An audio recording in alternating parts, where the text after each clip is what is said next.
ഈ ദൈവരാജ്യത്തിന് വന്നെന്നുള്ള വിഷയം ചിന്തിച്ച് ഞാൻ ഇങ്ങനെ കിടക്കും, എനിക്കൊന്നും കിട്ടത്തില്ല, ബ്ലാങ്ക് ആയിട്ടായിരുന്നു. ഇവിടെ വന്നു കഴിഞ്ഞപ്പോൾ എനിക്ക് കുറച്ച് പോർഷൻ അതിന്റെ സബ്ജക്ട് ദൈവം നോക്കണം. അതിന്റെ ബാക്കി ഭാഗം ഇവിടെ വന്നപ്പോഴാണ് ഒരുപാട് ഇടയാക്കുന്നത്. നിരവധി ദിവസങ്ങൾ ഉറക്കമില്ലാതെ പോകാനിടയായിരുന്നു. മറ്റൊന്നുമല്ല, ഈ വിഷയത്തെ കുറിച്ച് ഓർക്കുമ്പോൾ എനിക്ക് കിടക്കാൻ തോന്നുന്നില്ല, കാരണം ഡേറ്റ് എടുത്തു വരികയാണ്. പക്ഷേ ബ്ലാങ്ക് ഒന്നുമില്ല, ശൂന്യത മാത്രമൊന്നും മനസ്സിൽ തെളിയുന്നില്ല. പക്ഷേ ദൈവനോട് പറഞ്ഞിട്ടുണ്ട്, നിന്നാൽ മതി, എന്റെ വായിൽ ഒന്ന് കൊള്ളാമെന്ന്. സ്തോത്രം. അതുകൊണ്ട് ആ ഒരു ധൈര്യത്തിലാണ് നിൽക്കുന്നത്. പ്രാർത്ഥനയിലോട് നന്ദി പറയുന്നു. കർത്താവ് നമ്മെ സഹായിക്കട്ടെ. നാം ചിന്തിച്ച വിഷയത്തിന്റെ ക്ലാരിഫിക്കേഷന് വേണ്ടി വേഗത്തിൽ ചില കാര്യങ്ങളെ പറയാൻ കർത്താവിൽ താല്പര്യപ്പെടുകയാണ്. ഈ മണവാട്ടി സഭ, നിർമ്മല കന്യക, ഇങ്ങനെ ഒരുപാട് കാര്യങ്ങൾ പറയാറുണ്ട്. സ്തോത്രം. 68-ാം സങ്കീർത്തനം അതിന്റെ ഒരു ഭാഗം വായിച്ചിട്ട് ആരൊക്കെയാണ് കർത്താവിനോട് കൂടെ വരുന്നത് എന്നുള്ളതിന്റെ ഒരു ചിന്ത പങ്കുവെക്കാൻ കർത്താവിൽ താല്പര്യപ്പെടുകയാണ്. സങ്കീർത്തനങ്ങൾ പലരും മാറ്റിവെക്കാറുണ്ട്.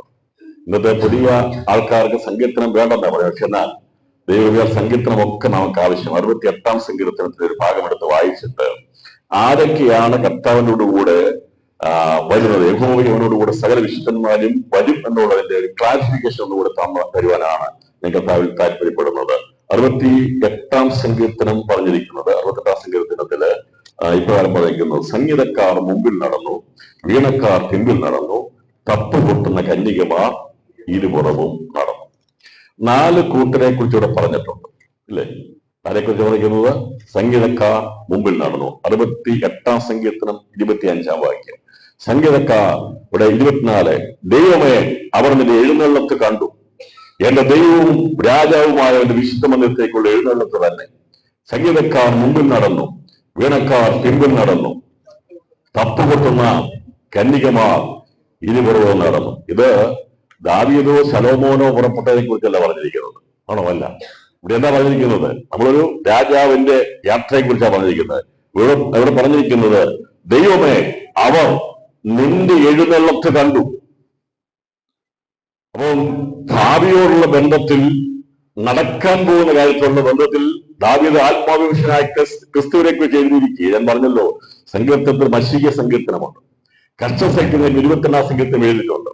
നിരവധി സങ്കീർത്തനങ്ങളിൽ യേശുവിനെ കുറിച്ച് പറയുമ്പോൾ യേശു മഹാരാജാവായി അവൻ സഞ്ചരിക്കുമ്പോൾ അവന്റെ വിശുദ്ധ മന്ദിരത്തിലേക്കുള്ള എഴുന്നള്ളത്തിനെ കുറിച്ച് ദാവീദ് ആത്മീയ പ്രവാചകനായി ദൈവിക ദർശനത്തോടെ ചിന്തിച്ചപ്പോൾ അവൻ കാണുകയാണ്, രാജാവായിരിക്കുന്ന കർത്താവായിരിക്കുന്ന യേശു ക്രിസ്തു ഭാവികാലത്തിൽ പ്രത്യക്ഷപ്പെട്ട് കഴിയുമ്പോൾ അവൻ രാജാവായി ഭൂമിയിൽ വാഴും. അഥവാ ദാവീദിന്റെ സിംഹാസനത്തിൽ യേശു ഇരിക്കുമെന്നുള്ളത് അവൻ അറിയാമായിരുന്നു. കാരണം ദാവീദിന്റെ സിംഹാസനം സ്ഥിരമാക്കുക എന്ന് പറയുമ്പോൾ ഇസ്രായേലിൽ ഒരു രാഷ്ട്രമുണ്ടാക്കി അവിടെ ഭരണം തുടങ്ങിയ ശൗലെ നീക്കി ദൈവത്തിന് ഹിതമുള്ള ദാവീദിനെ വായിച്ചു കഴിഞ്ഞ് പറഞ്ഞു, എനിക്ക് ഹിതമുള്ള ദാവീദിന്റെ സന്തതിയിൽ നിന്ന് അവന്റെ സിംഹാസനം സ്ഥിരമാക്കുമെന്ന് പറഞ്ഞു കഴിഞ്ഞപ്പോൾ ദാവീദിന് അറിയാമായിരുന്നു, ഞങ്ങൾ മരിച്ചു പോകും, എന്റെ തലമുറ മരിച്ചു പോകും, എന്നാൽ ഒരിക്കലും മരണമില്ലാത്തവർ എന്ത് ചെയ്യും?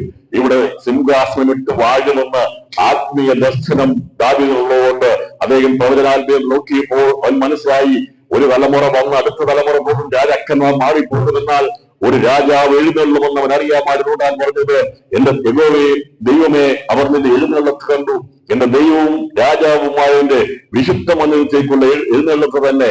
സംഗീതക്കാർ മുമ്പിൽ നടന്നു, വീണക്കാർ പിമ്പിൽ നടന്നു, തപ്പുകൊട്ടുന്ന കന്യകമാർ ഇരുപുറവും നടന്നു. 4 കൂട്ടരെ കുറിച്ച് പറഞ്ഞിരിക്കുന്നു. പറഞ്ഞാൽ രാജാവായിരിക്കുന്ന യേശു കർത്താവിന്റെ ആ യാത്രയിൽ മുമ്പിൽ പോകുന്നത് സംഗീതക്കാരാണ്, പിമ്പിൽ പോകുന്നത് ആരാണ്? വീണക്കാരാണ്. ഇരുപുറത്തും ആരുണ്ട്? തപ്പുകൊട്ടുന്ന കന്യകമാരുണ്ട്. ഇത് ആത്മീയമായ വിഷയത്തിൽ ചിന്തിക്കുമ്പോൾ രാജാവ് പോകുമ്പോൾ സംഗീതക്കാരും വീണക്കാരുമുണ്ട്, ഇരുപുറത്തും തപ്പുകൊട്ടുന്ന കന്യകമാരുമുണ്ട്. ഇത് വ്യാഖ്യാനിക്കാൻ വേണ്ടിയാണ് അടുത്ത ഭാഗങ്ങൾ പറഞ്ഞിരിക്കുന്നത്. നേരത്തെ വായിക്കാം. 60-ാം സങ്കീർത്തനത്തിൽ തുടർന്നുള്ള ഭാഗം പറഞ്ഞിരിക്കുന്നത് ഈ 4 കൂട്ടർ ആരാണെന്ന് അത് വെളിപ്പെടുത്താൻ വേണ്ടിയാണ് തുറന്നു പറഞ്ഞിരിക്കുന്നത്. നേരത്തെ വായിക്കാം. അത് ആരൊക്കെയാണെന്ന് രേഖപ്പെടുത്തിയിരിക്കുകയാണ്. നിങ്ങൾ വായിച്ചു. അവിടെ നായകനായ ചെറിയ ബെന്യാമീനും യഹൂദാ പ്രഭുക്കന്മാരും അവരുടെ സംഘവും, സെബുലൂൻ പ്രഭുക്കന്മാരും നഫ്താലി പ്രഭുക്കന്മാരുമുണ്ട്. ഇവിടെ 4 കൂട്ടരെ വായിക്കും. അവിടെ അവിടെ നായകനായിരിക്കുന്ന ചെറിയ ബെന്യാമീൻ, യഹൂദ പ്രഭുക്കന്മാരോടെ സംഘവും, സെബുലൂൻ പ്രഭുക്കന്മാരും നഫ്താലി പ്രഭുക്കന്മാരും ഉണ്ട്. 4 കൂട്ടർ. സംഗീതക്കാർ എന്ന് പറയുമ്പോൾ മുമ്പിൽ പോകുന്നത് യഹൂദയെ കാണിക്കുകയാണ്. യഹൂദ എന്ന് പറഞ്ഞാൽ ദൈവത്തെ സ്തുതിക്കുന്നവരാണ്. ഏത് യുദ്ധത്തിന് മുമ്പിൽ നിൽക്കുന്നവരാണ് യഹൂദയെ. നീ ഒരു ആത്മീയ പോരാട്ടത്തിലാണെങ്കിൽ ഏത് പോരാട്ടത്തിന് മുമ്പിലും ആദ്യം നിൽക്കുന്നത് ദൈവത്തെ സ്തുതിക്കുന്നവരെ തോന്നും. അവൻ നിന്നാലേ ജയം ഉണ്ടാകുള്ളൂ. ദൈവത്തെ ആരാധിക്കുന്നവരെയാണ് ദൈവം എപ്പോഴും എന്ത് ചെയ്യുന്നത്? മുമ്പിൽ നിർത്തുന്നത്. നമ്മുടെ ജീവിതത്തിൽ തന്നെ ദൈവം ചെയ്യുന്നത്. ദൈവത്തെ നമ്മൾ ആരാധിക്കുമ്പോൾ മനസ്സിലാക്കിയാൽ മതി, ദൈവത്തെ സ്തുതിക്കുമ്പോൾ മനസ്സിലാക്കിയാൽ മതി, ദേശത്ത് ദൈവം നിന്നെ ആയിരിക്കും ദൈവരായത്തിന് വേണ്ടി പടപൊരുതുവാൻ മുമ്പിൽ നിർത്തുന്നത്. ഇവിടെ പറഞ്ഞിരിക്കുന്നത് യഹൂദ പ്രഭുക്കന്മാരെ പറയുമ്പോൾ സംഗീതക്കാർ മുമ്പിൽ നടന്നു. മുമ്പിൽ പോകുന്നവര് പഴയ നിയമത്തിന്റെ ശ്രേഷ്ഠന്മാരായിരിക്കുന്ന വിശുദ്ധന്മാരാണ്. രാജാവിനെ കുറിച്ച് പറയുമ്പോൾ രാജാവിന്റെ എഴുന്നള്ളത്തിൽ മുമ്പിൽ പോകുന്നവരെ കുറിച്ച് പറഞ്ഞിരിക്കുന്ന സംഗീതക്കാർ അബ്രഹാം ഉൾപ്പെടെയുള്ള സകല വിശുദ്ധന്മാരും അവര് മുമ്പിൽ പോകുന്നവരാണ്. എന്ന് പറഞ്ഞാൽ ദൈവത്തിന്റെ രാജ്യത്വത്തിലേക്ക് വരുമ്പോൾ അവന് മുമ്പിൽ പോകുന്ന സംഗീതക്കാരാണ് അബ്രഹാം ഉൾപ്പെടെയുള്ള പഴയ നിയമത്തിലെ വിശുദ്ധന്മാരായിരിക്കുന്ന ശ്രേഷ്ഠന്മാരെന്നാണ് ഇവിടെ രേഖപ്പെടുന്നത്. യഹൂദ എന്ന് പറയുമ്പോൾ സ്തുതിയുള്ള ബന്ധത്തിലാണ് പറഞ്ഞിരിക്കുന്നത്.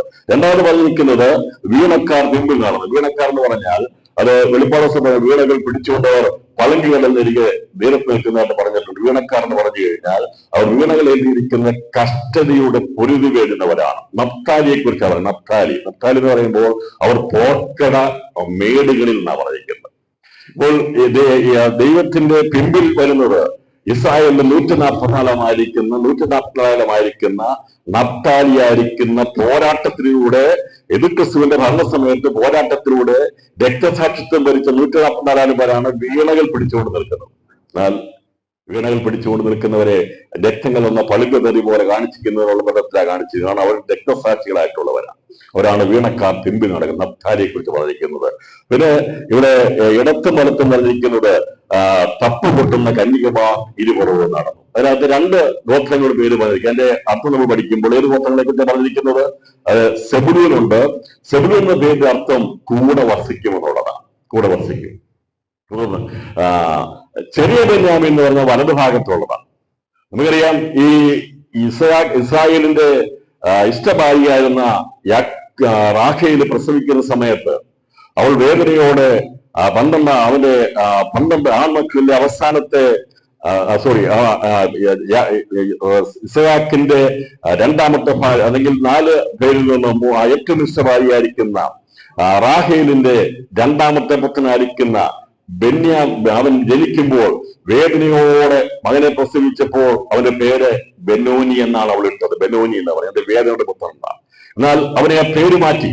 അവനെ പിതാവ് അവൻ ആ പേര് മാറ്റിയിട്ട് പറഞ്ഞു, ഇവൻ വലത്ത് ഭാഗത്തിന്റെ പുത്രനാണെന്ന് പറഞ്ഞിട്ട് അവനെ ബെഞ്ചമീനാക്കി തീർത്തു. അപ്പോൾ 4 കൂട്ടരാണ് ഇവിടെ നിൽക്കുന്നത്.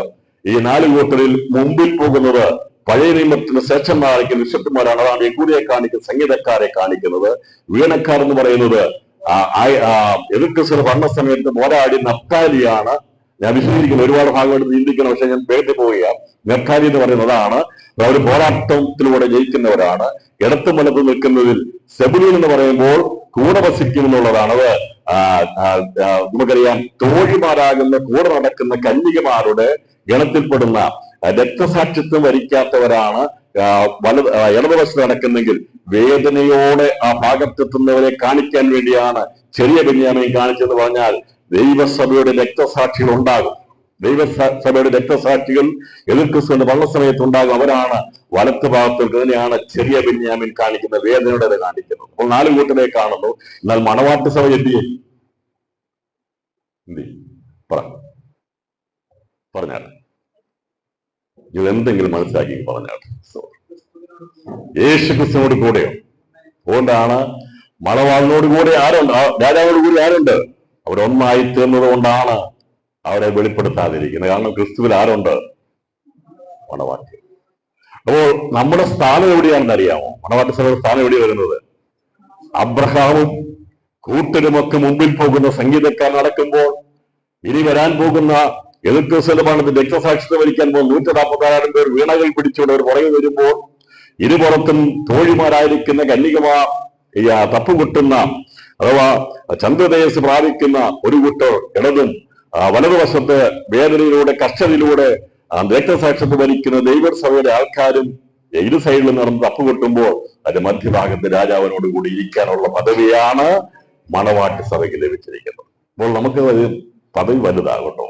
ഇവിടെ നമ്മുടെ മുമ്പിലും പുറകെ ആരും കാണത്തില്ല, പുറകിലും ആരെയും കാണത്തില്ല, സൈഡിലും ആരെയും കാണുന്ന ഒറ്റയ്ക്കായിരിക്കും. പക്ഷേ വരാൻ പോകുന്ന ഭാവിയുടെ വാക്തത്വം ഓർക്കുമ്പോൾ സന്തോഷിക്കണം. ദൈവം എഴുതിയിരിക്കുന്നത് എത്ര ശ്രേഷ്ഠകരമായ കാര്യമാണെന്ന് അറിയാവോ? അതിനെ വ്യാഖ്യാനിച്ചെടുത്ത് മനസ്സിലാക്കിയെങ്കിൽ അതിന്റെ വില മനസ്സിലാക്കാൻ സാധിക്കും. ഞാൻ പറഞ്ഞത് ഏതൊക്കെ വാക്യങ്ങളാണ്, ഏതൊക്കെ കാര്യത്തിലാണ് ഈ നിർമ്മല കന്യക അല്ലെങ്കിൽ ദൈവത്തിന്റെ 100 മേനി വിളയുന്നവരെ വെളിപ്പെടുത്തിയിരിക്കുന്നതിനെ കുറിച്ച് നമ്മൾ ചിന്തിക്കുമ്പോൾ വേഗത്തിൽ പറയാം. ഒരു വീടിനോടുള്ള ബന്ധത്തിൽ ചിന്തിക്കുകയാണെങ്കിൽ, ഒരു ജഗത്തോടുള്ള ബന്ധത്തിൽ ചിന്തിക്കുകയാണെങ്കിൽ, മണവാട്ടി സഭയായ തെളിവ് പ്രാപിക്കുന്നത്, അഥവാ തെളിവ് പ്രാപിക്കുന്നവരെ പുത്രത്വം പ്രാപിക്കുന്നവരുടെ ബന്ധത്തിലാണ് വെളിപ്പെടുത്തിയിരിക്കുന്നത്. ഗ്രഹത്തോടുള്ള ബന്ധത്തിൽ, വീടിനോടുള്ള ബന്ധത്തിൽ 100% തെളിവ് പ്രാപിക്കുന്നവരെ വെളിപ്പെടുത്തുന്നത് എന്തിനോടാണ്? പുത്രത്വം പ്രാപിക്കുന്നവരുടെ ബന്ധത്തിലാണ്. അതിന് ഒരു വിവാഹത്തോടുള്ള ബന്ധത്തിൽ അതിനെ വെളിപ്പെടുത്തുമ്പോൾ ആ വിവാഹത്തിലെ മണവാട്ടിയാണ് തെളിവ് പ്രാപിക്കുന്നത്. മരിച്ചുവിടുന്ന പുനരുത്ഥാനത്തോടുള്ള ബന്ധത്തിൽ അതിനെ വെളിപ്പെടുത്തുമ്പോൾ അത് ആദിജാതന്മാരുടെ ബന്ധത്തിലാണ് വരുന്നത്. അപ്പോൾ പിന്നെ നിർമ്മല കന്യക എന്ന് പറയുമ്പോൾ അത് വിവാഹ നിശ്ചയത്തോടെ ബന്ധത്തിൽ പറഞ്ഞിരിക്കുന്നത് നിർമ്മല കന്യകയോടുള്ള ബന്ധത്തിലാണ് പറഞ്ഞിരിക്കുന്നത്. അപ്പോൾ വിവാഹ നിശ്ചയത്തോടുള്ള ബന്ധത്തിൽ തെളിവ് പ്രാപിക്കുന്നവരെ നിർമ്മല കന്യകയായിട്ട് വരും എന്ന് പറഞ്ഞാൽ നമ്മെ വിവാഹ നിശ്ചയം ചെയ്തിരിക്കുന്നു, നിർമ്മല കന്യകയെ വെച്ചിരിക്കുന്നു. അപ്പോൾ വിവാഹ നിശ്ചയം ചെയ്തിട്ട് വിവാഹം നടക്കണമെന്നില്ല, അത് നിശ്ചയമുള്ള കാര്യമല്ല. സർപ്പം ഉപായത്താൽ ഹവ്വയെ വഞ്ചിച്ചതുപോലെ ക്രിസ്തുവിലുള്ള ഏകാഗ്ര നിർമ്മലത വിട്ട് വഷളായി പോകാതിരിക്കുവാൻ ഞാൻ ഭയപ്പെടുന്ന പറയും. പറഞ്ഞതർത്ഥം നമ്മൾ ആരും ഇതുവരെ തികവിലേക്ക് എത്തിയിട്ടില്ല. നമുക്കിപ്പോൾ വിവാഹ നിശ്ചയത്തോടുള്ള ബന്ധത്തിൽ നമ്മളെ എന്താ പറഞ്ഞിരിക്കുന്നത്? നിർമ്മല കന്യക എന്നാ പറഞ്ഞിരിക്കുന്നത്. അപ്പൊ വിവാഹ നിശ്ചയത്തോടുള്ള ബന്ധത്തിൽ തെളിവ് പ്രാപിക്കുന്നവരെ പറഞ്ഞിരിക്കുന്നതാണ് നിർമ്മല കന്യക. അപ്പൊ പരിശുദ്ധാത്മാവ് നമ്മളെ സെലക്ട് ചെയ്തു. ഇന്നിന്റെ ആൾക്കാരെ എനിക്ക് പിതായി, നമുക്കറിയാമല്ലോ എസ്തേറിനെയൊക്കെ സെലക്ട് ചെയ്യുന്ന അഗസ്റ്റസിന്റെ സമയത്ത് അവിടെ ഉണ്ടാകുന്ന ഏറ്റവും നല്ല സ്ത്രീരത്നങ്ങളെയാണ് എന്ത് ചെയ്തത്? അവിടെ സെലക്ട് ചെയ്യാനായിട്ട് ഇടയാറ്റുന്നത്. അവർക്ക് വേണ്ട കാര്യങ്ങളൊക്കെ ചെയ്ത് അവരെ രാജസന്നിധി കൊണ്ടുവരുന്നതിനെ കുറിച്ച് നമുക്ക് എസ്തേറിന്റെ പുസ്തകത്തിൽ വായിക്കാൻ സാധിക്കുന്നുണ്ട്. ഇവിടെ പരിശുദ്ധാത്മാവ് സെലക്ട് ചെയ്യുന്നത് തന്റെ സ്വർഗീയപുത്രനായിരിക്കുന്ന ക്രിസ്തുവിനോട് കൂടെ ചേരുവാനുള്ള ആ ഏറ്റവും തേജസ്സുള്ള അവരെ ആക്കിയെടുക്കാൻ വേണ്ടി ദൈവം നോക്കുമ്പോൾ വിവാഹ നിശ്ചയത്തോടെ ബന്ധത്തിൽ തെളിവ് പ്രാപിക്കുന്നവരെ വെളിപ്പെടുത്തിയിരിക്കുന്നതാണ് നിർമ്മല കന്യക. അപ്പോൾ വിവാഹത്തോടുള്ള ബന്ധത്തെ അതിനെ വെളിപ്പെടുത്തുമ്പോൾ എന്താ പറഞ്ഞിരിക്കുന്നത്? മണവാട്ടിയുള്ള ബന്ധത്തെ പറയുന്നത്. മണവാട്ടി ഉള്ളവൻ മണവാളനാകുന്ന ആരാ പറഞ്ഞറിയാവോ? സ്നാപകയോഹന്നാൻ വിളിച്ചു. സ്നാപകയോഹന്നാൻ പറഞ്ഞു, മണവാട്ടിയുള്ളവൻ മണവാളനാകുന്നു, അവന്റെ സ്നേഹിതനോ അല്ലെങ്കിൽ എന്ത് ചെയ്യുന്നു, അവന്റെ ശബ്ദം കേട്ടുകൊണ്ട് ചെയ്യുന്നു, സന്തോഷിക്കുന്നു പറയുന്നത്. അപ്പോൾ മണവാട്ടി എന്ന് പറയുന്ന വിവാഹ നിശ്ചയ ബന്ധത്തിൽ ആരാണ്? നിർമ്മല കന്യക. നമ്മൾ എങ്ങനെയായിരിക്കണം? ഏകാഗ്രതയുള്ളവരായിരിക്കണം. വശീകരിക്കപ്പെട്ടു പോകാൻ പാടില്ല, വഞ്ചിക്കപ്പെട്ടു പോകാൻ പാടില്ല. അതുകൊണ്ടാണ് പറയുന്നത്, ക്രിസ്തു എന്ന ഏകപുരുഷന് നിങ്ങളെ നിർമ്മല കന്യകയായി വിവാഹ നിശ്ചയം ആര് ചെയ്തു? പരിശുദ്ധാത്മാവ് ചെയ്തിരിക്കുക. ഈ വിവാഹ നിശ്ചയത്തിൽ നിന്ന് മാറിപ്പോയാൽ ആ കോൺട്രാക്ട് നഷ്ടപ്പെട്ടു പോകും, അത് മാറിപ്പോകും, വിവാഹം നടക്കത്തില്ല. അതുകൊണ്ട് പറയുകയാണ്, നിങ്ങളെ വഷളായി പോകുമോ എന്ന് ഞാൻ എന്ത് ചെയ്യുന്നു? ഭയപ്പെടുന്നു. നമുക്ക് എന്ത് വേണം? ഭയം വേണം. വിവാഹ നിശ്ചയം വിവാഹം നടന്നിട്ടില്ല. ഇവിടുന്ന് നാം യാത്ര പിരിയുന്നതിന് മുമ്പായി ആ കോൺട്രാക്ട് ഒരിക്കലും ബ്രേക്ക് ആകരുത് കേട്ടോ. ക്രിസ്തുവായിട്ട് ഉടമ്പടി ചെയ്തിട്ടുണ്ട്. നിന്നെ പിന്നെ അങ്ങയല്ലാതെ വേറെ ആരെ ഞാൻ നിന്നില്ല സ്നേഹിക്കുകയില്ല. ആ സ്നേഹത്തിൽ ഞാൻ വേർപര്യത്തിൽ പറഞ്ഞുകൊണ്ടാണ് നമ്മൾ എന്ത് ചെയ്യുന്നത്? സ്നാനപ്പെടുന്നല്ലേ. ജീവപര്യന്തം ഞാൻ എന്ത് ചെയ്യാം? വിശ്വസ്തനായി ജീവിക്കാമെന്ന് പറഞ്ഞുകൊണ്ടാണ് നമ്മൾ കുറ്റങ്ങളെ ആരും പിടിച്ച് മുക്കാത്തത്. ഇങ്ങനെ ദൈവം എടുക്കാനുള്ളവരെ മാത്രമേ എന്ത് ചെയ്തിട്ടുള്ളൂ? സ്നാനപ്പെടുത്തുകയുള്ളൂ. അല്ലാതെ സഭയിൽ എണ്ണം കൂട്ടാൻ വേണ്ടി കുറെ എണ്ണവരെ പിടിച്ചു വരികയൊന്നും ദൈവസഭക്കാരും സ്നാനപ്പെടുത്തത്തില്ല. കാരണം വാക്ക് പറഞ്ഞാൽ അത് മാറിപ്പോകുകയില്ല, വിശ്വസ്തയായി തീരാം. സ്നാനം എന്ന് പറഞ്ഞത് വിലയുണ്ട്. അപ്പൊ അതിനൊക്കെ കാര്യങ്ങളുള്ള കാര്യങ്ങളാണ്. അപ്പോൾ ദൈവത്തിന്റെ സഭയിലേക്ക് ഒരാളെ ചേർക്കുമ്പോൾ അത് നാം പറയുന്നത് വിശ്വസ്തരായി നിൽക്കാം. ഒരു സ്ത്രീയുടെ ഏറ്റവും വലിയ പ്രത്യേകത എന്ന് പറഞ്ഞാൽ വിശ്വസ്തയായിരിക്കണം, അല്ലെ? കുടുംബത്തിന്റെ ഏറ്റവും ഭദ്രതയ്ക്ക് കാണുന്ന വിശ്വസ്തതയാണ്. അപ്പോൾ വിശ്വസ്ത നഷ്ടപ്പെടാൻ പാടില്ല, വഷളായി പോകാൻ പാടില്ല. അതുകൊണ്ടാണ് പറയുന്നത്, നിങ്ങൾ അവനോടുള്ള ഹൗവയെ എന്ത് ചെയ്തു? വഞ്ചിച്ചു. അതിന്റെ അർത്ഥം ഉപായത്തിൽ വഞ്ചിച്ചപ്പോൾ അവൾ വാസ്തവത്തിൽ ആദത്തിനോട് അവിശ്വസ്തത കാണിച്ചു. ആദത്തിന് കീഴ്പ്പെട്ട് ജീവിക്കേണ്ടതായിരുന്നു, അല്ലെ? പക്ഷെ എന്നാൽ ഹൗവ ഉപായം പറഞ്ഞപ്പോൾ ഈ അവളുടെ ഭർത്താവിനോടൊന്ന് ചോദിക്കണ്ടായിരുന്നു തിന്നുന്നതിന് മുമ്പായിട്ട്, വേണോ വേണ്ടയോ എന്നുള്ളത്. അവൾ ചെയ്തില്ല. അവൾ എന്ത് ചെയ്തു? അവൾ തന്നെ തീരുമാനമെടുത്ത് അവിശ്വസ്തത കാണിച്ചു. അതുകൊണ്ടാണ് സംഭവം ഉപായത്താൽ വഞ്ചിച്ചു പോയപ്പോൾ അവൾ വഞ്ചിക്കപ്പെട്ടു പോയി. അതുപോലെ ആദമിന്റെ ഭാര്യയായിരുന്ന ഹൗവയെ വഞ്ചിക്കാമെങ്കിൽ ക്രിസ്തുവിന് വേണ്ടി വിവാഹനിശ്ചയം ചെയ്തിരിക്കുന്ന സഭയിലെ എന്നെയും നിങ്ങൾക്കും ഉപായത്താൽ സാത്താൻ വഞ്ചിക്കാം. അതാണ് ഉപമയാൽ താരതമ്യം ചെയ്തിരിക്കുക. ഒന്നാം കുടുംബത്തിലെ ആദത്തിന്റെ ഭാര്യയായിരുന്ന അവനിൽ നിന്ന് എടുക്കപ്പെട്ട ഹൗവ, അവന് വിധേയത്വമുണ്ടായിരുന്ന ഹൗവ, അവനെ അനുസരിച്ചിരുന്ന ഹൗവ, അവനുമായി ഒരുമിച്ച് നടന്നിരുന്ന ഹൗവയെ അങ്ങനെ വേർപിരിക്കാൻ കഴിയത്തില്ലായിരുന്നു. എന്നാൽ അവളെ ഉപായത്താൽ എന്ത് ചെയ്തു?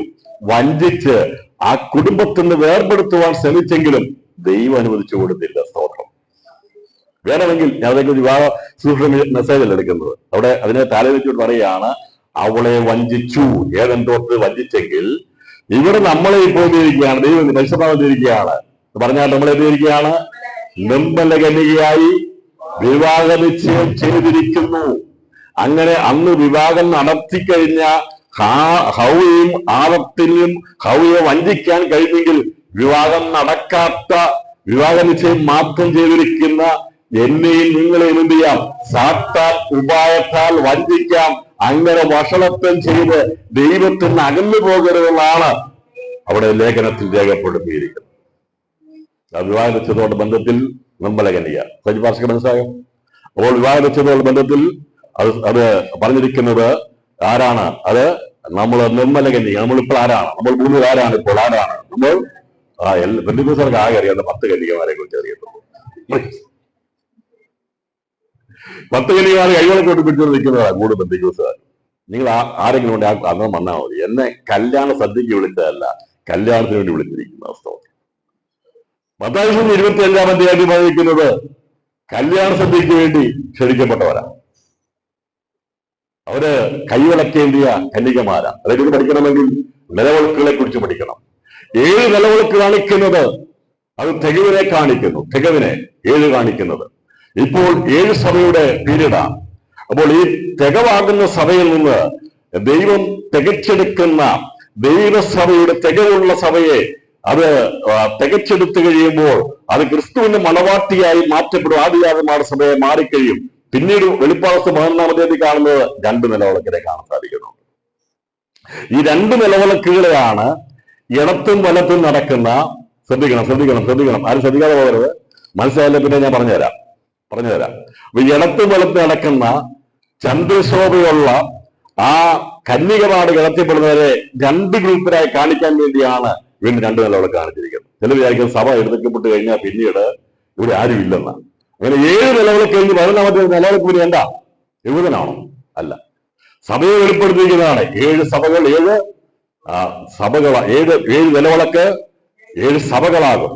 ഈ 2 നിലവിളക്ക് എന്നുള്ളത് തികവാകുന്ന സഭ എടുക്കപ്പെട്ട് കഴിഞ്ഞാൽ പിന്നീട് സഭയുടെ ശേഷിപ്പുള്ളതിനെ കാണിക്കാൻ വേണ്ടിയാണ് 2 നിലവിളക്കെ കാണിച്ചിരിക്കുന്നത്. 2 നിലവിളക്കാണ് ഇടത്തും വലത്തും നടക്കുന്ന 2 തപ്പ പൊട്ടുന്ന കന്യകമാർ.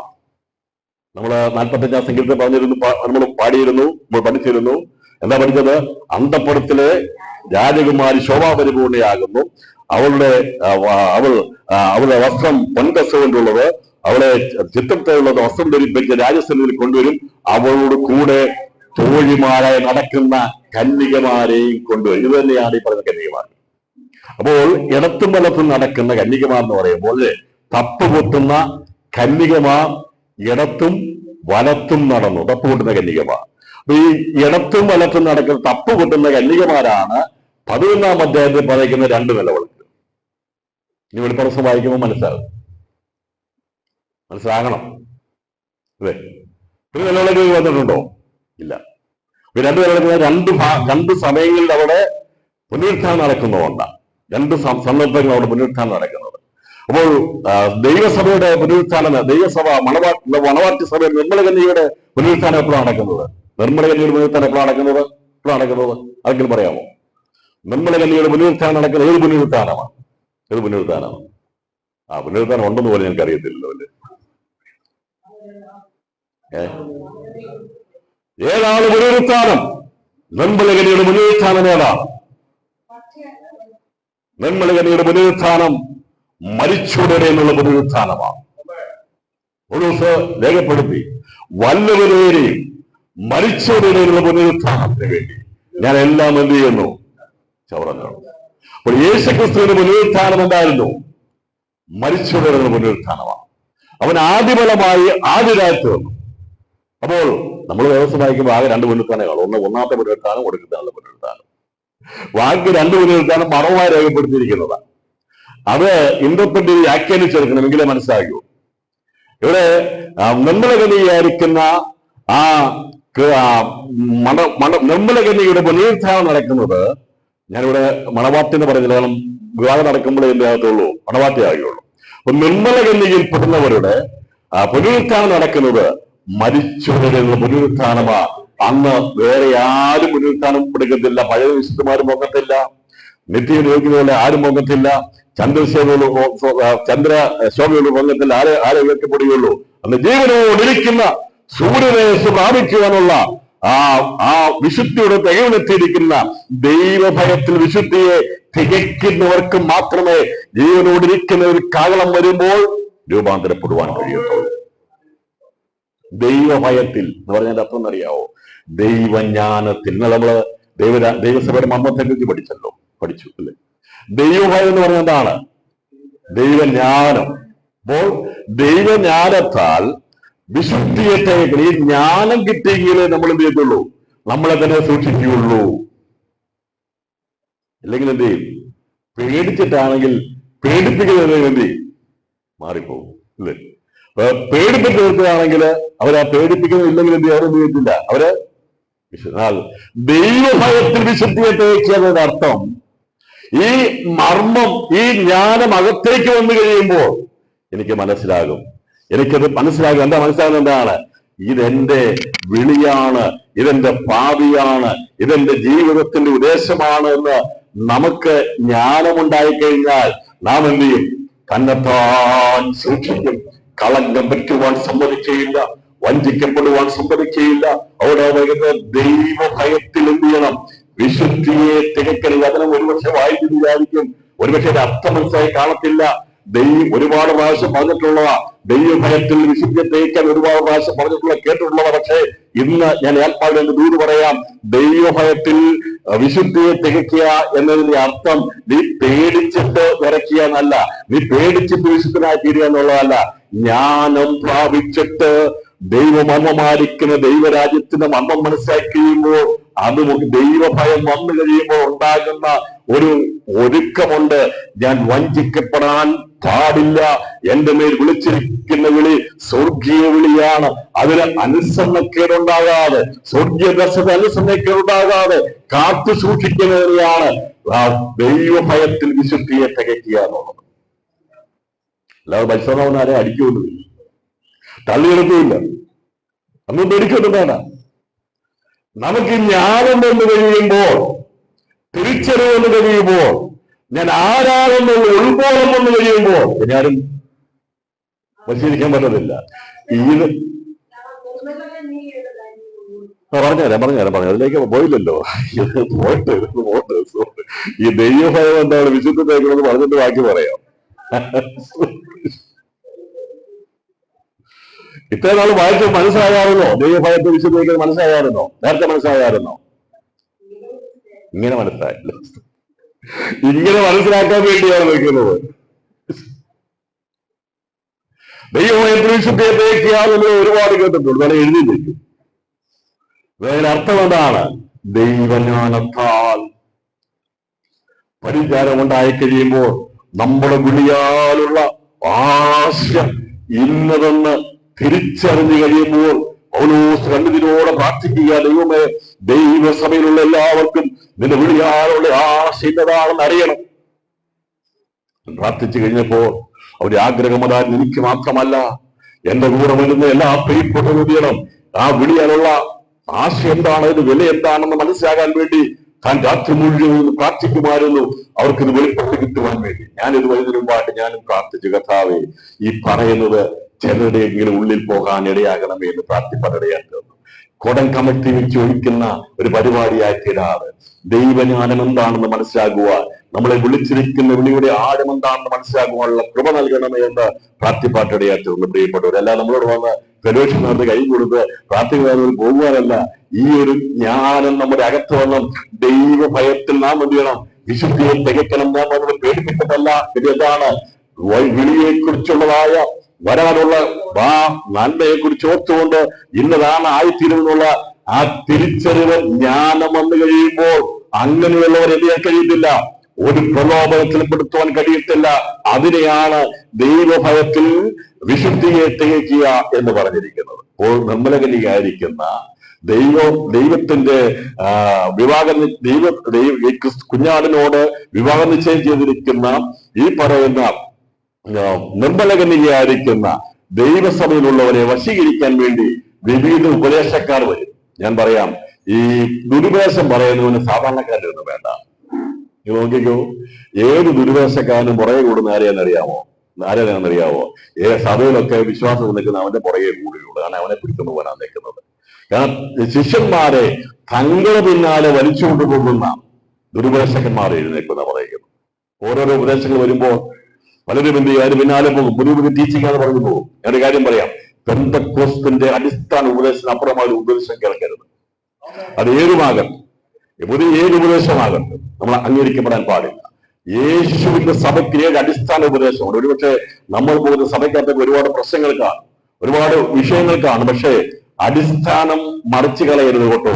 ഞാനും നിങ്ങളും പോകുന്ന സഭയ്ക്കകത്ത് പ്രശ്നം കാണും, അവിടെ ഒരുപാട് വിഷയങ്ങൾ കാണും. പക്ഷേ മറ്റേതെങ്കിലും ഉപദേശത്തിലേക്ക് മറിഞ്ഞു പോകരുത്. കാരണം ഇത് അടിസ്ഥാനമാ, നിലനിൽക്കുന്ന കൃത്യമായ ഭാഗത്താ അവിടെ ഉറപ്പുണ്ടായിരിക്കണം. അതുകൊണ്ട് നാം എപ്പോഴും ഉറപ്പുള്ളവരായിരിക്കണം. ദൈവസഭയിലാണ് ഞാൻ നിൽക്കുന്നത്, അടിസ്ഥാന പ്രമാണങ്ങളിലാണ് നിൽക്കുന്നത്. അതിനെയാണ് പെന്തക്കോസ്ത് സഭകൾ എന്ന് പറയുന്നത്. പെന്തക്കോസ്ത് സഭ പറഞ്ഞു. എനിക്ക് സത്യം പറഞ്ഞാൽ സാംസാന്റെ വൈഫിന്റെ സാക്ഷ്യം കേട്ടപ്പോൾ ഞാൻ തന്നെ ഞെട്ടിപ്പോടാ. ബ്രദറുകാരൊക്കെ എത്രമാത്രം വീട്ടിൽ നിന്നൊക്കെ ഇറക്കി വിടുമെന്നുള്ളത് അല്ലേ? പരിശുദ്ധമാവശ്യം പ്രാർത്ഥന പറഞ്ഞപ്പോൾ വീട്ടിൽ കയറണമെന്ന് പറയും. ഉപദേശത്തിന് വിരുദ്ധമായി ഏതെല്ലാം ഉപദേശം വന്നാൽ നാം ചെവിക്കൊള്ളാൻ പാടില്ല, അംഗീകരിക്കാൻ പാടില്ല. അപ്പോൾ വിവാഹം നിശ്ചയം ചെയ്തിരിക്കുന്ന നിർമ്മലകന്യയെ ഉപായത്താൽ സാത്താനെതിരു ആ ഹൗവയെ ചതിച്ചതുപോലെ ചതിക്കപ്പെടുവാൻ സാധ്യതയുള്ള ഏറ്റവും അധികമുള്ള അറിവ് പകരുന്ന ഒരു ലോകത്തിലാണ് ഞാൻ നിങ്ങൾ നിൽക്കുന്നത്. സ്തോത്രം. അതുകൊണ്ടാണ് ഇപ്പോൾ ഇത് പഠിപ്പിക്കുന്നത്. ഏറ്റവും അധികമായി പ്രായഭേദമന്യേ കുഞ്ഞുങ്ങൾ മുതൽ വാർദ്ധക്യത്തിലുള്ളവർ വരെ ആരെ വേണമെങ്കിലും വഞ്ചിക്കാൻ കഴിയും. നിങ്ങൾക്ക് ചെറുപ്പക്കാർ മാത്രമല്ല, ഇന്നത്തെ വയസ്സന്മാരെ പോലും വഞ്ചിച്ചു കളയാൻ തക്കതായ പലതും ഇതിനകത്ത് വരാറുണ്ട്. ഈ പേപ്പറൊക്കെ എടുത്ത് വായിച്ചു നോക്ക്. 10, 60, 70 പേരുള്ള വയസ്സുള്ള ആൾക്കാരെയൊക്കെയാണ് അറസ്റ്റ് ചെയ്തുകൊണ്ട് പോകുന്നത് അല്ലേ? കാരണം എന്താണെന്നറിയാമോ? അറിവ് കൂടി പോയി. ഇതെല്ലാം എടുത്തു വെച്ച് കണ്ടെന്ത് ചെയ്യുക? ദിവസങ്ങളിൽ അറിവ് കൂടുന്നതുകൊണ്ട് വഷളായി പോകാൻ സാധ്യത കൂടുതലാണ്. അതുകൊണ്ട് അറിവ് കൂടി പിശാചിന്റെ അറിവ് വന്നു കഴിയുമ്പോൾ എന്ത് ചെയ്തു? അറിവ് കയറിയത് മുഖാന്തരമായി ഹവ്വ വഞ്ചിക്കപ്പെട്ടു പോയതുപോലെ നിർമ്മലകനിയായിരിക്കുന്ന ദൈവസഭയെ വഞ്ചിക്കാൻ വേണ്ടി പല രീതിയിലുള്ള ഉപദേശങ്ങളും പല രീതിയിലുള്ള പാപത്തിന്റെ വഴികളും വരുമ്പോൾ വഷളായി പോകുവാൻ ഇടയാകരുതെന്ന് ദൈവസഭയായിരിക്കുന്ന ദൈവമക്കളോട് നിർമ്മലഗതിയിൽ പെടുവാൻ താല്പര്യമുള്ളവരോട് ഇന്ന് രാത്രി പരിശുദ്ധമായി ഉത്ബോധിപ്പിക്കുക. എന്നെ നിങ്ങൾ ഒരുപോലെ ദൈവാത്മാവിനോട് സംസാരിക്കുക. കാരണം വഴിതെറ്റിപ്പോകാൻ ഒരുപാട് മേഖലകളുണ്ട്. യൗവനക്കാർ മാത്രമല്ല, ഇവിടെ ഇരിക്കുന്ന കുഞ്ഞുങ്ങൾ മാത്രമല്ല, അവരെ കുറിച്ചുള്ള നാം ഭാരപ്പെടുന്നത് അവരെക്കാൾ ഉപരിയായി ഏത് പ്രായത്തിലുള്ളവരെ വശീകരിക്കുക. പേപ്പർ വായിച്ചാൽ മതി. യുവാക്കൾ ചെയ്യുന്നതിനേക്കാൾ വലിയ ഹീനമായ പ്രവൃത്തികളാണ് ദിവസങ്ങളിൽ 50, 60 വയസ്സോട് ചെയ്തു കൂട്ടുന്നത് അല്ലേ? നിങ്ങൾക്ക് തർക്കമുണ്ട് എന്നോട് സംസാരിക്കും എന്ന് ശരിയുള്ളൂ. അതുകൊണ്ട് കുട്ടികളെ ഓർത്തൊന്നും ഭാരപ്പെടണ്ട, പ്രായം നോക്കി ഭയപ്പെടണ്ട. ഞാൻ പറഞ്ഞല്ലോ, ഏത് പ്രായത്തിലുള്ളവരെ പണ്ടത്തെ മാത്രമില്ലായിരുന്നു. ഇന്ന് അറിവ് വർദ്ധിക്കുമ്പോൾ വശീകരിക്കപ്പെടുവാൻ സാധ്യതയുണ്ട്. 2025 ദൈവാത്മാവ് ദൂത് പറയുക, ഈ ദിവസങ്ങളിൽ ബന്ധലകന്യകയായി വിവാഹം ചെയ്തിരിക്കുന്ന ഒരൊറ്റ വ്യക്തി പോലും ദിവസങ്ങളിൽ വഷളായി പോകുവാൻ പാടില്ല. വഷളായി പോയാൽ വഞ്ചിക്കപ്പെട്ടു പോകും. അത് ധനത്തിന്റെ വഞ്ചനയാകട്ടെ, ഈ ലോകത്തിന്റെ മോഹത്തിന്റെ വഞ്ചനയാകട്ടെ. അതേക്കുറിച്ച് പറഞ്ഞിട്ടുണ്ട്. എന്തൊക്കെയാണ് ഈ ലോകത്തിന്റെ ധനത്തിന്റെ വഞ്ചന, ഈ ലോകത്തിന്റെ മോഹങ്ങളുടെ വഞ്ചന, അങ്ങനെ പലതായിരിക്കുന്ന വഞ്ചനകൾ കടന്നു വന്ന് പാപം ചെയ്ത് വിളി നഷ്ടപ്പെട്ടു പോകാതിരിക്കുവാൻ ഇന്ന് രാത്രി ദൈവാത്മാവ് ഈ പഠന ക്ലാസ്സിൽ ഈ സംശയത്തിന് നിവാരണത്തിന് ദൈവാത്മാവ് ഉത്ബോധിപ്പിക്കുക. അതുകൊണ്ട് എന്നെ കേൾക്കുന്ന പ്രിയപ്പെട്ടവരെ, ദിവസവും നമ്മുടെ ജീവിതം ഭയഭക്തിയോടാണെന്ന് പറഞ്ഞാൽ ജ്ഞാനത്തോടെ നാം എന്ത് ചെയ്യണം? എന്റെ ജനം പരിജ്ഞാനമില്ലാകിയാൽ എന്ത് ചെയ്യുന്നു? നശിച്ചു പോകുന്നു. പുറമെ ഭയങ്കര ദൈവഭക്തിയുണ്ട്, ചർച്ച വരുമ്പോൾ ഭയങ്കര ഭക്തിയ, ഭയങ്കര ആരാധനയ, ഭയങ്കര അന്യഭാഷിക.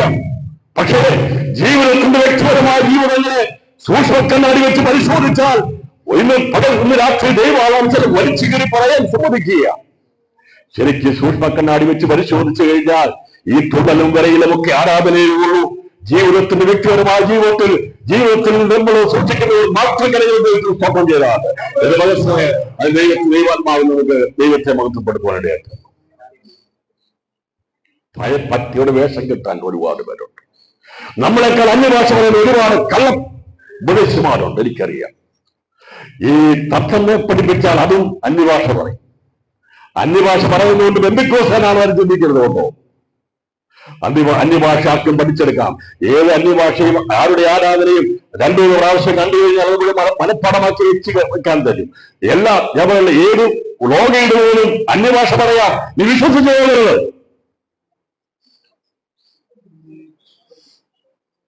ആരും അന്യഭാഷ പറയും.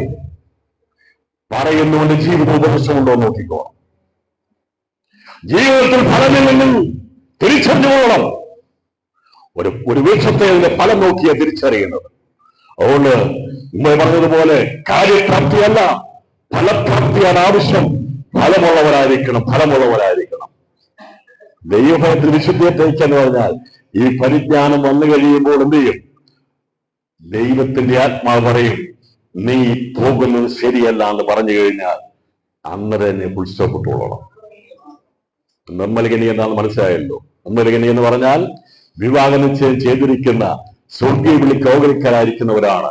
അവരെ ദൈവം വിളിച്ച് മാറ്റി നിർത്തുമ്പോൾ നമ്മുടെ ജീവിതത്തിലെ എല്ലാ മേഖലകളിലും നാം സ്ഫടികം പോലെ ആയിരിക്കണം. എന്ന് പറഞ്ഞാൽ അപ്പുറം ഇപ്പുറം കാണാവുന്നതായിരിക്കണം. എന്റെ മൊബൈൽ ഫോൺ എന്റെ ഭാര്യയ്ക്കോ എന്റെ മക്കൾക്കോ ഞാൻ ഒരിക്കലും ലോക്ക് ചെയ്ത് വെക്കാൻ പാടില്ല. എന്റെ അക്കൗണ്ട് ഒരിക്കലും അവർക്ക് കാണാൻ കഴിയാത്ത വിധത്തിൽ ലോക്ക് ചെയ്യാൻ പാടില്ല. കുഞ്ഞുങ്ങളെ നിങ്ങളുടെ ഫോണുകൾ ഒരിക്കലും നിങ്ങളുടെ മാതാപിതാക്കൾ അറിയാൻ വയ്യാത്ത വിധത്തിൽ ലോക്ക് ചെയ്ത് കഴിഞ്ഞാൽ നിന്റെ ജീവിതത്തിനകത്ത് രഹസ്യമുണ്ടെന്നാണ് പറയുന്നത്. നമ്മളെ ആരും പരിശോധിക്കട്ടെ. നമ്മുടെ ജീവിതത്തിൽ രഹസ്യങ്ങളില്ലാത്ത, പാപത്തിന്റെ കലവറ ഇതില്ലാത്ത ഒരു ക്രിസ്തു ജീവിതമായിരിക്കണം നാം നയിക്കേണ്ടത്. സ്തോത്രം. ഇതൊക്കെ പറയാൻ സാധിക്കും.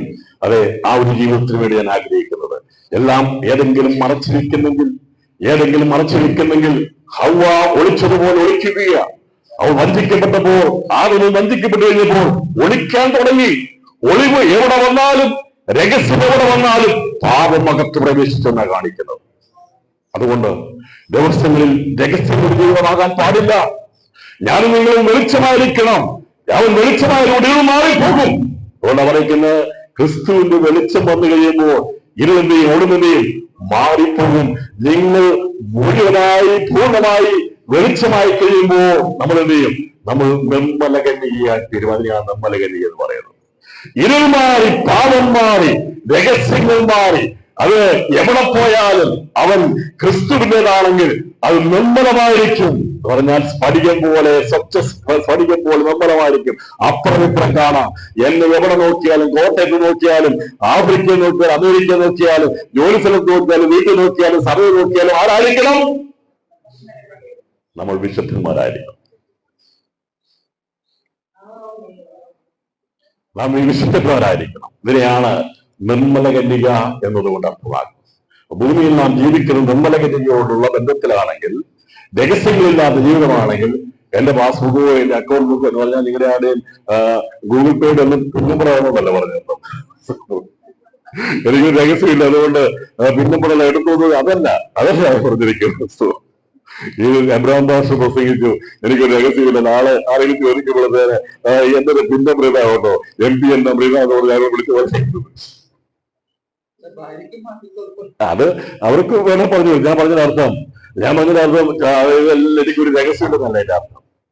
അതൊക്കെയുണ്ട്. പക്ഷേ മറച്ചു വെക്കുന്ന കാര്യങ്ങളുണ്ടല്ലോ, അത് പാടില്ലെന്നാണ് പറഞ്ഞത്. അത് പറഞ്ഞാൽ നമ്മുടെ ജീവിതത്തിൽ നാം വിശുദ്ധിയെ കാത്തു സൂക്ഷിക്കുന്നവരായിരിക്കണം.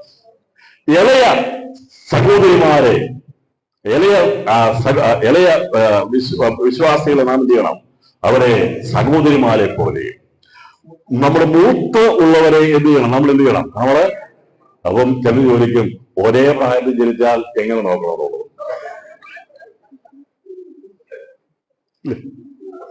ചോദിക്കുന്നില്ലേ? ഇന്നത്തെ തലമുറ ചോദിക്കും. മൂത്തവരെ അമ്മമാരെ പോലെ, ഇളയവരെ സഹോദരിമാരെ പോലും പറയും. ഒരേ പ്രായത്തിലുള്ളവരെ എങ്ങനെയാണ് ചിന്തിക്കേണ്ടത്? കാമുകികാമന്മാരായിട്ടാണോ? അല്ല. അതിനൊപ്പം ഞാൻ പറയേണ്ടതാണുള്ളത്, ഒരിക്കലും ഒരു മനുഷ്യൻ പോലും ഒരേ സമയത്ത് ജനിച്ചിട്ടില്ല. ഒരു സെക്കൻഡിനെങ്കിലും വ്യത്യാസം കാണും. അതുകൊണ്ട് ഒരു സെക്കൻഡിനെങ്കിലും മൂത്ത സഹോദരിമാർ തമ്മിൽ ഉണ്ടായിരിക്കും. സംശയം മാറിയല്ലോ? സംശയം മാറിയോ? സംശയം മാറിയോ? സംശയം മാറി. ഇല്ലെങ്കിൽ ചോദ്യം അതുകൊണ്ടാണ് നേരത്തെ തീർന്നത്. ഒരു സെക്കൻഡിനെങ്കിലും വ്യത്യാസം, ഒരു മണിക്കൂറിന്റെ വ്യത്യാസം ഉണ്ടായിരിക്കും. ഞാൻ വരുമ്പോൾ ആ ബന്ധത്തെ കാണിക്കുന്നത് പറഞ്ഞാൽ നാം ബന്ധപ്പെടുന്നത് ആ രീതിയിലായിരിക്കണം. ആ ഒരു പവിത്രമായിരിക്കുന്ന ബന്ധം ഉള്ളവരായിരിക്കണം. ദൈവസഭയിലുള്ളവർ അഴിഞ്ഞാണുള്ളവരല്ല, കെട്ടിച്ചൂടപ്പെടുവാനുള്ളവരല്ല. ദൈവസഭയിലേക്ക് വരുന്നവർ, ദൈവസഭയിലുള്ളവർക്ക് എന്തുണ്ട്? പരിചാരമുണ്ട്. അതെന്റെ മൂത്ത എന്റെ സഹോദരന്റെ അമ്മയെ പോലെ, എന്റെ ഇളയത് എന്റെ പെങ്ങന്മാരെ പോലെയാ. അതുപോലെ ആയിരിക്കണം പുരുഷന്മാർ ചിന്തിക്കേണ്ടത്. വിദ്യാഭ്യാസങ്ങളിൽ സ്ത്രീകളും പുരുഷന്മാരും ചിന്തിക്കേണ്ടത്. ഞാൻ പറഞ്ഞത് ചില വശങ്ങളെ പഠിപ്പിച്ചു തരിക, ചില കാര്യങ്ങളെ മനസ്സിലാക്കി തരിക. നമ്മുടെ സംസാരത്തിൽ ഇടപാടിലൊക്കെ ആ രീതിയിലാണ് നമ്മൾ ഇടപെടുവാൻ വേണ്ടി. അങ്ങനെയുള്ള ജീവിതത്തെ ഞാൻ ദൈവത്തിന് സ്തോത്രം ചെയ്യുന്നു. അത് നമ്മുടെ ജീവിതത്തിൽ അങ്ങനെ കാത്തു സൂക്ഷിക്കുന്ന പൗത്രതയ്ക്കായി ഞാൻ ദൈവത്തിന് സ്തോത്രം ചെയ്യുന്നു. ഇതിനെ നശിപ്പിക്കാൻ വേണ്ടി, ഒടുങ്ങ കയറുവാൻ വേണ്ടി സാധാരണ വശീകരിക്കാം. പ്രായം വ്യത്യാസമല്ല, പ്രായം പ്രശ്നമല്ല. അതുകൊണ്ട് ഉപായത്താൽ ഹൗവയെ നിങ്ങളെ വിചാരിക്കുക എന്നെയൊന്നും കുഴപ്പമില്ല, അങ്ങനെയല്ല. സാധ്യത കൊണ്ടുള്ള മുന്നറിയിപ്പാണ് 2025 ദൈവാത്മാവ് നൽകുന്നത്. നമ്മളുടെ കൈവിടപ്പെട്ടു പോകാൻ പാടില്ല. നമ്മുടെ നമ്മളുടെ കൈവിടപ്പെട്ടു പോകാൻ പാടില്ല. എല്ലാവരും സന്തോഷിച്ചോട്ടെ. സ്തോത്രം. എല്ലാവരും സന്തോഷമായിക്കോട്ടെ. ഇതെന്ന് പറയുന്നത് സന്തോഷിക്കാൻ വേണ്ടിയ ജ്ഞാനത്തിലൂടാണ്, പരിജ്ഞാനത്തിലൂടാണ്. ദൈവഭയത്തിൽ വിശുദ്ധിയെ തേക്കണമെന്ന ഇത് രാത്രി ദൈവത്തിന്റെ പരിശുദ്ധാത്മാവ് ദൂരയിക്കുക. ദൈവഭയത്തിൽ വിശുദ്ധിയെ തേക്കുന്നത് ദൈവഭയത്തിന് മർമ്മം മനസ്സിലാക്കി കഴിയുമ്പോൾ, ജ്ഞാനം മനസ്സിലാക്കി കഴിയുമ്പോൾ മനസ്സിലാകും, എനിക്ക് മറച്ചു വെക്കുവാനൊന്നുമില്ല. അതേ, ഞാൻ നിർമ്മലമായിട്ടുള്ളതാണ്. ക്രിസ്തു നിർമ്മലനായതുപോലെ അവരോട് ചേരുവാനുള്ളവരുമാരാണ്. വ്യവസായത്തിൽ നിർമ്മല രൂപമുള്ളവർക്കെല്ലാം എന്ന് പറയുകയല്ലേ? ഗോവ ആരാണ്? സമീപസ്ഥൻ. അതേക്കുറിച്ച് ഇനി കൂടുതൽ പറയണ്ടല്ലോ. നിർമ്മല കന്യക എന്നുള്ളത് മനസ്സിലായെങ്കിൽ, വിവാഹത്തോടുള്ള ബന്ധത്തിൽ പറഞ്ഞിരിക്കുന്നത് എന്താണ്? അപ്പൊ ആദ്യം നമുക്ക് കാണാൻ സാധിച്ചത് വിവാഹത്തോടുള്ള ബന്ധത്തിൽ നിർമ്മല കന്യകയാണെങ്കിൽ, പുനരുത്ഥാനത്തോടുള്ള ബന്ധത്തിൽ എന്ന് പറഞ്ഞാൽ രൂപാന്തരത്തോടുള്ള ബന്ധത്തിൽ ദൈവസഭ വെളിപ്പെടുത്തിയിരിക്കുന്നതാണ്. മരിച്ചവരുടെ പുനരുത്ഥാനത്തിൽ അത് ആദിജാതന്മാരുടെ ബന്ധത്തിൽ വെളിപ്പെടുത്തിയിരിക്കുന്നു. അപ്പൊ പുനരുത്ഥാനത്തോടുള്ള ബന്ധത്തിൽ ആദിജാതന്മാർ, അഥവാ തികവ് പ്രാപിക്കുന്ന സഭയെ വേദപുസ്തകത്തിൽ വിവിധ ഭാഷകളിൽ സന്ദർഭത്തിനനുസരിച്ച് വെളിപ്പെടുത്തിയിരിക്കുന്നതിനെ കുറിച്ച് അവർ ആദ്യം പറയുന്നത്. വിവാഹ നിശ്ചയം ചെയ്യുന്നതിനുള്ള ബന്ധത്തിൽ നിർമ്മല കന്യകയാണ്. ഈ നിർമ്മല കന്യക പുനരുത്ഥാനവും രൂപാന്തരവും പ്രാപിക്കുന്നതിനുള്ള ബന്ധത്തിൽ അവർ ആദിജാതന്മാർ സഭയിൽപ്പെടും. സ്വർഗത്തിൽ ആദിജാതന്മാരെ കുറിച്ച് അറിയാമോ? അപ്പൊ ജീവസം മാത്രമേ അറിയത്തുള്ളൂ. നിത്യജീവൻ മാത്രമേ ഉള്ളൂ. സ്വർഗത്തിൽ പ്രവേശിക്കുന്ന ആദിജാതന്മാർ സഭയുണ്ട്.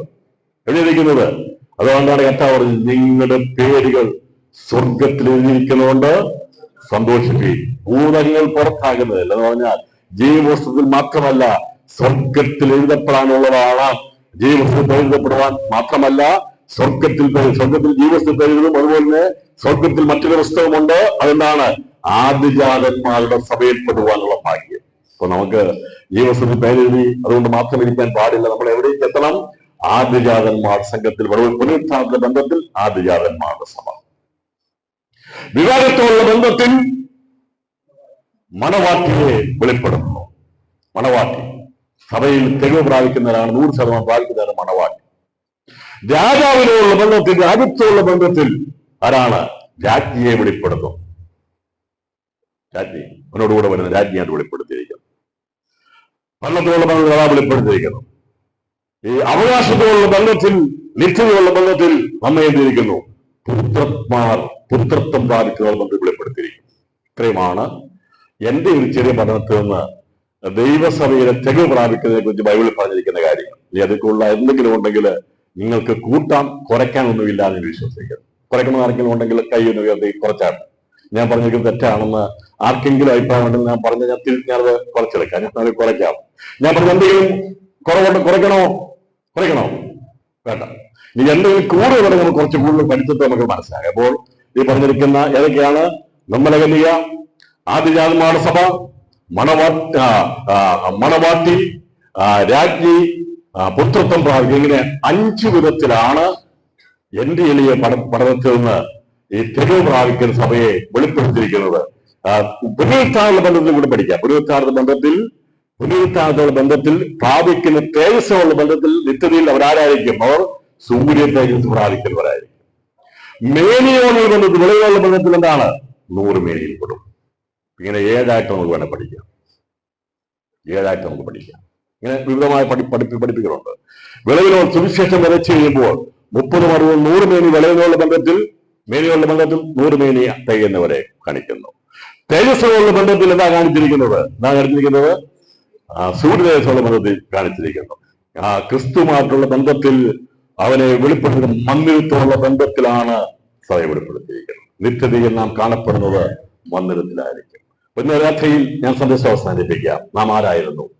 പാപികളായിരുന്നു, വെറും പറമ്പിൽ എറിയപ്പെട്ടവരായിരുന്നു, ഒന്നിനും ഗുണമില്ലാത്തവരായിരുന്നു, ബലഹീനരായിരുന്നു, അജ്ഞാനികളായിരുന്നു, ആർക്കും വേണ്ടാത്തവരായിരുന്നു, സൗന്ദര്യമില്ലാത്തവരായിരുന്നു, കഴിവില്ലാത്തവരായിരുന്നു, ലോകത്തിൽ ജ്ഞാനികളല്ലായിരുന്നു, ബലവാന്മാരിലായിരുന്നു, ആരുമല്ലായിരുന്നു, എളിമപ്പെട്ടവരായിരുന്നു. കർത്താവിന്റെ കൃപയാണ് നമ്മെ അവന്റെ സ്വർഗീയ വിളിപ്രകാരം നമ്മുടെ സൗന്ദര്യം നോക്കിയല്ല നമ്മളെ വിളിച്ചത്, നമ്മുടെ കഴിവ് നോക്കിയല്ല വിളിച്ചത്, കുടുംബ മഹിമ നോക്കിയല്ല വിളിച്ചത്, നിന്റെ എബിലിറ്റി നോക്കിയല്ല വിളിച്ചത്.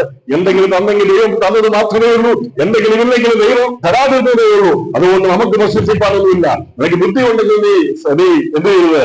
അഹങ്കരിക്കരുത്. സൗന്ദര്യമുണ്ടെങ്കിൽ അഹങ്കരിക്കരുത്. നിനക്ക് വിരൂപമാണ്, സൗന്ദര്യമുണ്ടെങ്കിൽ അതുകൊണ്ട് പരാതിപ്പെടരുത്.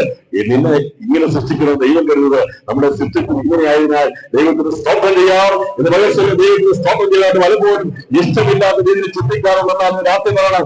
എന്നെ ദൈവം ഇങ്ങനെയാ സൃഷ്ടിക്കുക, അതുകൊണ്ട് ഞാൻ ദൈവത്തിന് സ്തോത്രം ചെയ്യും. എന്നെ പോലെ മറ്റാരെയും ദൈവം സൃഷ്ടിച്ചിട്ടില്ല. അതാണ് യുണീക്ക്നെസ്. ദൈവ സൃഷ്ടിയുടെ യുണീക്ക്നെസ് ഒരു പ്രത്യേകതയാണ്, അല്ലെ? ഓരോരുത്തരും വ്യത്യസ്തമായിട്ട് ദൈവം സൃഷ്ടിച്ചിരിക്കുന്നത്. നമ്മൾ നോക്കുമ്പോൾ അവരെ ഇങ്ങനെയാണല്ലോ സൃഷ്ടിച്ചിരിക്കുക, അവർക്ക് അളവുണ്ടല്ലോ, അവർക്ക് ആഹാരവടി ഉണ്ടല്ലോ, നമ്മൾ ചിന്തിക്കുമ്പോൾ വിചാരിച്ചാൽ മതി, എന്നെ ദൈവത്തെ ഇങ്ങനെ സൃഷ്ടിക്കാൻ ദൈവത്തിന് ഇടം തോന്നിയത്. അതുകൊണ്ട് ഞാൻ പൊക്കമില്ലാത്തവനെ പോയി, അല്ലെങ്കിൽ ഞാൻ പൊക്കം കൂടിപ്പോയി, അല്ലെങ്കിൽ ഞാൻ വണ്ണം കൂടിപ്പോയി എന്ന് ഞാൻ പറഞ്ഞതിനർത്ഥം എന്തെങ്കിലും ഉണ്ടെങ്കിൽ, അപാകത ഉണ്ടെങ്കിൽ വിചാരിച്ചാൽ മതി. ഇത്രയേ ഉള്ളൂ. എന്തെങ്കിലും നമുക്ക് ഉണ്ടെങ്കിൽ വിചാരിച്ചാൽ മതി. ദൈവം തന്നത് മാത്രമേ ഉള്ളൂ. സംശയം മാറിയെന്ന് വിചാരിക്കുന്നു. 7 വിധത്തിൽ നമുക്ക് തികവ് പ്രാപിക്കുന്നത് വെളിപ്പെടുത്താം. ഒന്നുകൂടി ഞാൻ പറഞ്ഞു നിർത്താം. 1, വിവാഹ നിശ്ചയത്തോടുള്ള ബന്ധത്തിൽ നമ്മളെ കന്യക, പുനരുത്ഥാനമുള്ള ബന്ധത്തിൽ ആദ്യജാതന്മാരുടെ സഭ, തേജസ്സുള്ള ബന്ധത്തിൽ സൂര്യതേജസ് പ്രാപിക്കുന്നവർ, വിവാഹത്തോടുള്ള ബന്ധത്തിൽ മണവാട്ടി, രാജാവുള്ള ബന്ധത്തിൽ ആരാണ്? രാജ്ഞി, അവകാശത്തോടുള്ള ബന്ധത്തിൽ ആരാണ്? പുത്രത്തിന്റെ അവകാശികൾ, നിത്യതയുള്ള ബന്ധത്തിൽ മന്ദിരത്തിന്റെ ഭാഗം. കടകളുടെ സ്തോത്രം ചെയ്താണ്. ഹല്ലേലൂയ. ബാക്കി ആരൊക്കെയാണെന്ന് അടുത്ത ദിവസം വീണ്ടും ചിന്തിക്കണം. സമയമാണ്, ജോണ സമയം അടുത്ത അല്ലെങ്കിൽ കുറച്ചുകൂടെ പോകാമായിരുന്നു. ആരാണ് അടുത്ത ഭാഗത്ത് വരുന്നുള്ളത്? ഇത് മനസ്സിലായെങ്കിൽ നമുക്കൊരിക്കൽ കൂടി ദൈവത്തെ നന്ദി കരുതാം. എല്ലാവരും എഴുന്നേറ്റ് അല്പസമയം ദൈവത്തെ മഹത്വപ്പെടുത്താൻ പോവുക. ദൈവസ്ഥലത്തിൽ നമ്മൾ ദൈവത്തെ മഹത്വപ്പെടുത്താൻ പോവുക. ദൈവഭയത്തിൽ വിശുദ്ധിയെ തികച്ച്, ദൈവജ്ഞാനത്തെ വിശുദ്ധിയെ തികച്ച്, ദൈവരാജ്യത്തിന് മർമ്മമായിരിക്കുന്ന ദൈവജ്ഞാനം, ദൈവഭക്തി എന്താണെന്ന് ഇന്നലെ നാം ചിന്തിപ്പറിയത്തുള്ളൂ. ദൈവരാജ്യത്തെ ദൈവഭക്തി എന്നുള്ളത് ദൈവജ്ഞാനമാണ്. ആ ജ്ഞാനം നമുക്ക് തന്നതിനായ ദൈവത്തെ സ്തോത്രം ചെയ്യാം. അല്പസമയം ദൈവത്തെ മഹത്വപ്പെടുന്ന ഒരു പാട്ട് പാടി ദൈവത്തെ അല്പസമയം ആരാധിക്കാം. എല്ലാ കൃതകളും ഒരുമിച്ച് സംഭവിച്ചിരിക്കണം. ദൈവം നമ്മളെ നിർമ്മലന്മാരാക്കി തീർന്നത്. നാം നിർമ്മലന്മാരാണ്. കലവെട്ടിയിട്ട് സ്തോത്രം ചെയ്താണ്. അവന്റെ രക്തം നമ്മളെ നിർമ്മലീകരിച്ചു, അവന്റെ രക്തം നമ്മളെ ശുദ്ധീകരിച്ചു, അവൻ നമ്മളെ ശുദ്ധീകരിച്ചു, അവന് മണവാട്ടിയായി തീരുവ, അവന് വിവാഹം ഉപയോഗിക്കുന്ന നിർമ്മലകനിയായി ദൈവ ഭയത്തിൽ വിശുദ്ധിയെ തികച്ച് വേണ്ടി ദൈവം അറിയിക്കുമ്പോൾ വിശുദ്ധിയെ തികച്ചതാം ഒരുക്കി നിൽക്കാവുന്ന പട്ടുപാടിലേക്ക് മഹത്വപ്പെടുത്താം.